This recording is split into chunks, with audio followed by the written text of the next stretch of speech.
Hi, my name is Shari Doherty, and I'm a lady in red, in Act 2 of my career and living my best life.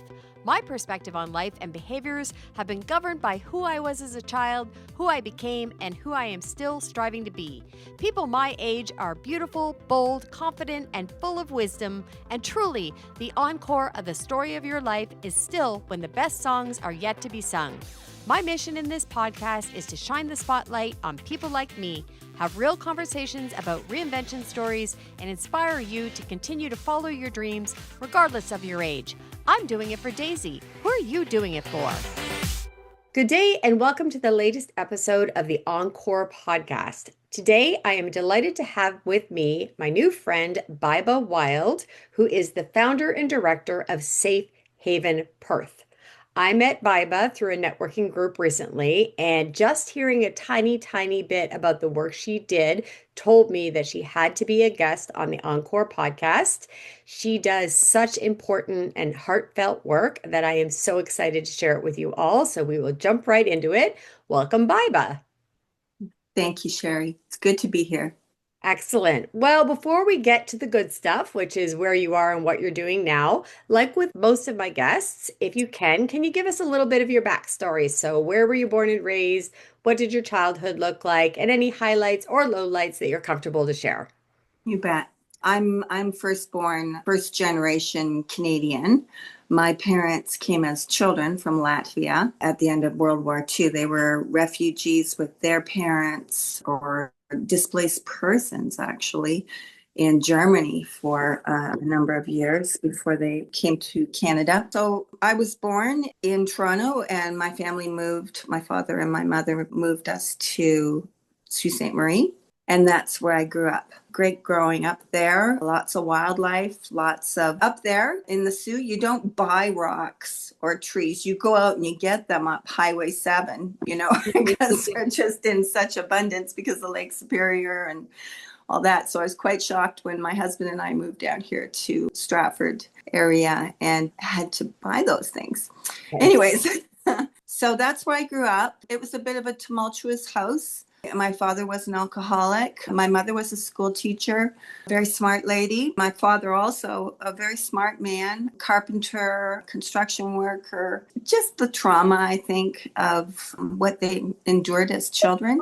The war, and I'm an only child. When my father passed when I was 11 years old, my mother and I, it was kind of the two of us against the world, and she was a good mom. Despite her issues, she was a really great mom. She passed away in 2015, so I miss her. That's essentially my childhood. I went to Algoma University for a year and a half before deciding I'm not going to do that, and then did some traveling across the country and got involved with Sea Shepherd Society out in BC. They were fighting against the wolf culling program that Minister of Environment was implementing, and so I went and joined the Sea Shepherd Society to fight against that. That was exciting. That was daring. I quit my job and just went. Oh, boy. So anyways, I met my husband in 1986, and we've been together since. Oh, beautiful. We've got 38 years married, 39 together. Congratulations. That's beautiful. Yeah, thank you. He's a gift. My husband's a gift. Right. So we have 3 kids. Our daughter, my stepdaughter, she is 42. And Robert, that's Katie. Robert is 37. And Carlos is 35. So they're all engaged in their own thing and doing well as best they can in this tumultuous time. Right. Any grandchildren yet? Yeah, 2 from Katie. We have Ben, who's 10, and Julia, who's 6. Oh, beautiful. Yeah, and they live in Toronto, so we see them regularly. Yeah. That's beautiful. Excellent. So what did the bulk of your career look like? What did you do in order to contribute to the household? Did you have a career? What did you work in? What was your passion? Those sorts of things? So I did secretarial, administrative work before having kids. And once I had my kids, we homeschooled them until grade 8. And then put them in the system. I was very passionate about that. One of my kids had learning challenges. I learned everything I could about that and to help him to succeed at what he needed to do with his life. My days were filled with homeschooling. And with that, I went back to school. I went to Waterloo University and just part-time started taking courses through so I could learn more. And it was in the area of psychology. I ended up working for a ministry called Teen Challenge. It's a drug and alcohol rehab for adults ages 18 and over. No age limit. And I worked at the men's center in London. My husband is the choir director and does music therapy before it was even music therapy. And I worked in the education department with them, helping them with the program, helping identify people with learning challenges, modifying their curriculum based on that, and just to help them succeed. So I did that for 14 years and finally left in 2019 and ended up working for another ministry called Ray of Hope in Kitchener. Okay. And that's a community center there. And that was where I now saw, like I saw at Teen Challenge, I saw the men coming in who were dealing with addiction and were getting through it. And now I'm on the other side, the street people, homeless people, and people in poverty coming to the community center because we do meals daily. There's showers, there's laundry, programs available there. And then we're also a hub for having different organizations come in to meet with those in need for housing or medical or legal or, all that kind of thing. So it was there that things started to change for me, where my direction started to change. I saw a lot of newly homeless people coming in. I've been there 5 years, so it was a slow progression. When COVID hit in 2020, I ended up being seconded to a shelter system. It was interesting. Just did it and then we actually ended up making a low barrier shelter at where I worked. And so we all took turns filling shifts there in the evenings as well and through the night. So I just got a real taste of what's going on there. Watching these newly homeless people come in, people who had never experienced homelessness before, I saw how deeply it affected them to be blended in with everybody, from the chronically homeless to the newly homeless and everywhere in between. And so these are centers of trauma. There's violence, there's drug use, there's theft. I just saw people losing hope. I saw the progression as they headed into this downward spiral towards chronic homelessness. Right.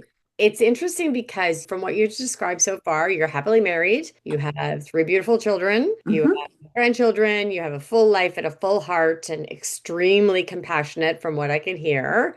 And you're doing such important, meaningful work, that's all beautiful. And I know that from that, though, was born this beautiful mission that you serve now and that you've opened Safe Haven. And so what brought you to that moment to realize you wanted to do something new and different for not only the community, but for yourself? Well, let me share a story. Back in 2020, this was my first experience where something really hit my heart. A young contractor from another province comes into the community center. He's come to Ontario with a list of clients and a hefty bank loan, and he's going to start his first independent contracting company. It's March 2020.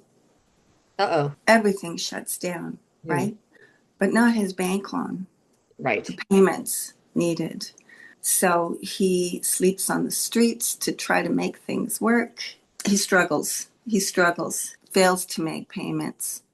Eventually, by summer of 2020, he's starting to have things stolen from him. He comes to our food bank and tells me that he's trying to help a young lady on the streets. During the conversation, his bike gets stolen. And then I see him in the fall, and he's got a deep infection on his leg. It's red, heavily swollen. So we make arrangements for him to go to the hospital where they assess him and want to put him on IV.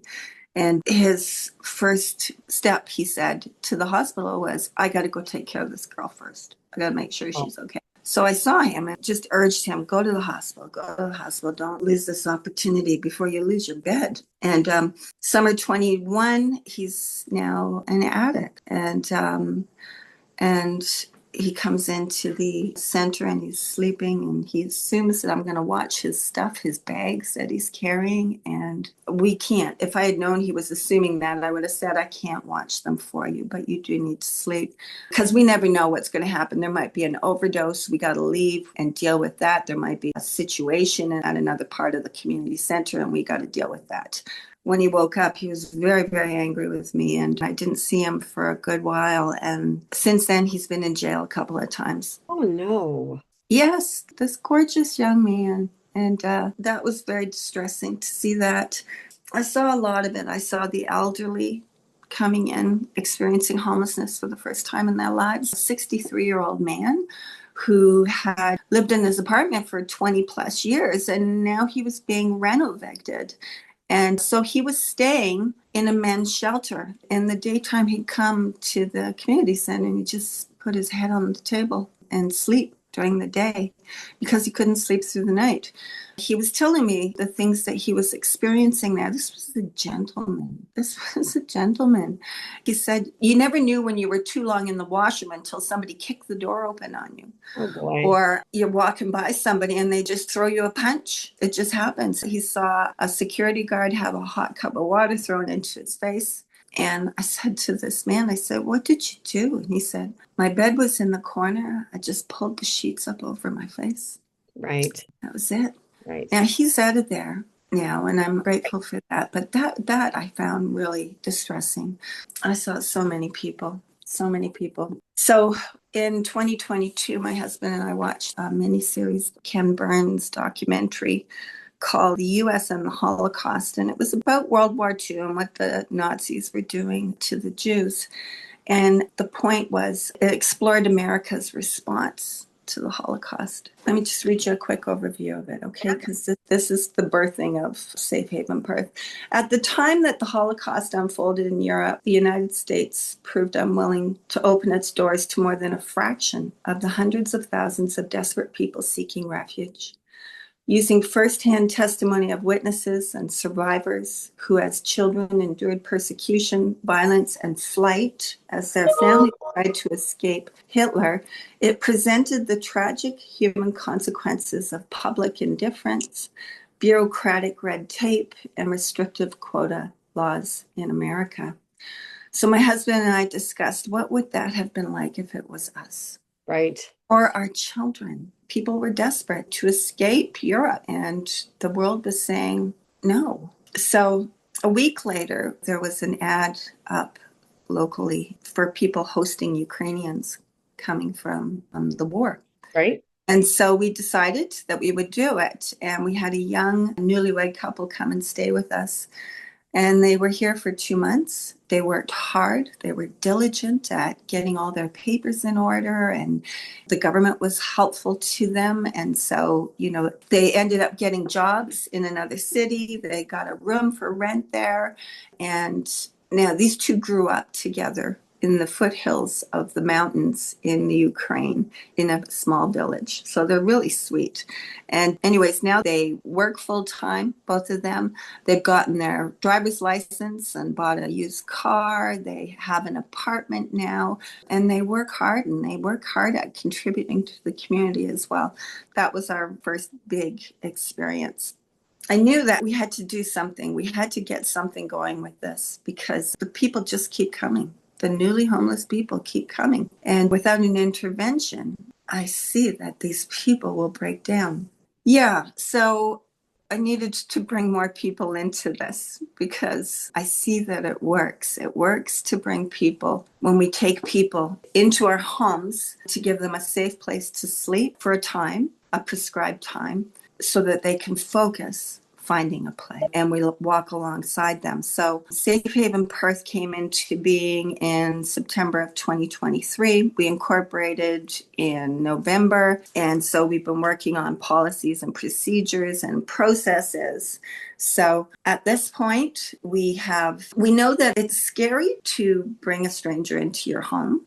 I was going to ask about that. I'm curious because I love it. Obviously, it's lovely work. It's important, and it's God's, Yeah. obviously you're doing God's work here. I wonder about your safety and whether or not you've ever had any situations or issues, or how that's managed in terms of expectations, managing safety for yourself and your husband, and all that sort of thing. Yeah, thank you for bringing that up. So we have a thorough vetting process. We realize there is that risk, right? It's not only scary to bring a stranger into your house, it's also scary to go into a stranger's house. I do that for a career, but yes.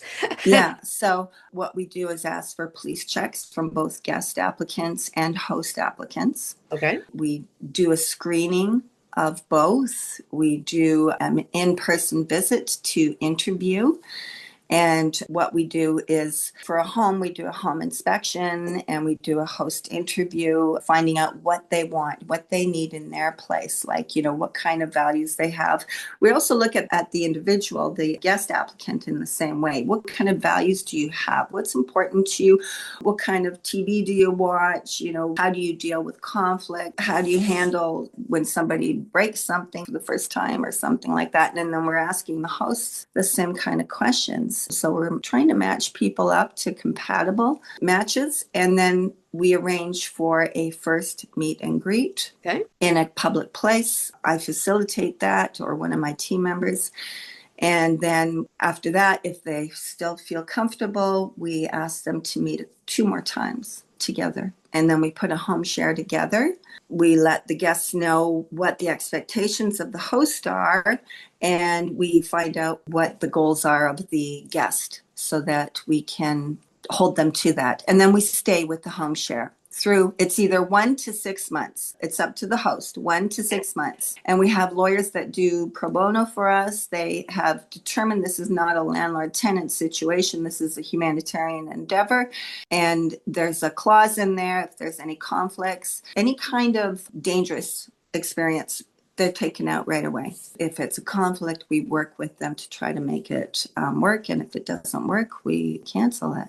So we stay with the host and with the guest through. And then we have people helping to find places for our guests. That's amazing. 6 persons have since found their own housing, returned to work, and are living productive lives with either employment or further education. Hold up. That's a huge success rate if you said that 7 have been matched and 6 are now into productive, independent lives. Isn't that something like a 90% success rate for the program? Yeah, I'm not good at math. I'm going to do that just because I like numbers and stats. Good. I'd like to hear what that is. 6 out of 7, though, it's 85%.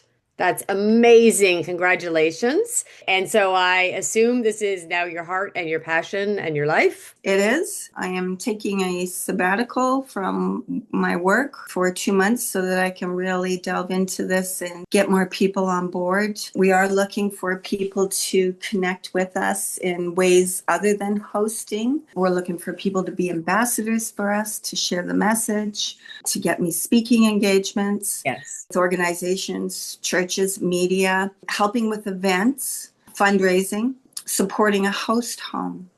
Provide a weekly meal or take a guest to look at apartments. We have a moving team. So, if you want to join our moving team, helping with creating partnerships within community businesses or with community businesses like storage companies. Well, also, it sounds to me like all they have left. And then when they're put in situations where those small items they even have left are stolen, you're essentially stealing someone's everything. Yeah. So that's really important that at least people stay connected with their things. And I'm using things generously because things aren't really what matter in life. But also when those are your possessions and your memories, they are important. And I think knowing that you're going to get to a place where you can have them again gives hope. And I think that even if I knew they were tucked away somewhere securely and safely for me to re-access, that would be a part of my hope. Yes. But if they're gone, they're gone. You may start down the bad rabbit hole of, well, everything's gone. Why does it matter? What am I fighting for? Why am I trying? Right? Yeah. There's so many really well woven together things that you're supporting in terms of the person, their safety, their security, their mental health, their contribution to community, their faith potentially. It's so beautiful. I literally have warmed with chills, if that's a saying. So if people wanted to get in touch with you, where would they find you so they could learn more about Baiba and the incredible work that you're doing as well as the organization? Our website is safehavenperth.org. Our email is info@safehavenperth.org. Our website has some videos on there of stories of people that I've seen. Final question would be if you're thinking about little girl Baiba, did she imagine what this you would look like and the important work that you are doing now? And what would you tell her? She would not have known about this. She would not have had any idea about this. I would tell her, you just keep on loving animals and people who are hurting. You just keep on and have hope for them because there's things that we can do when we grow up. I love that. I love keep on loving hurting people. Yeah. That's a beautiful. So I don't think that there's anything better. We'll leave it at that. That's a beautiful soundbite to end on. And I want to leave that sentiment, if nothing else, with our listeners. I so sincerely appreciate you sharing yourself and your story and your message with us all today. I thank you to all of our listeners. If you've enjoyed this episode, please go back and listen to some of our prior episodes and click the subscribe button and share this with any of your friends who also need to hear the message. Thank you, Baiba. Oh, thanks, Shari. It's been a pleasure.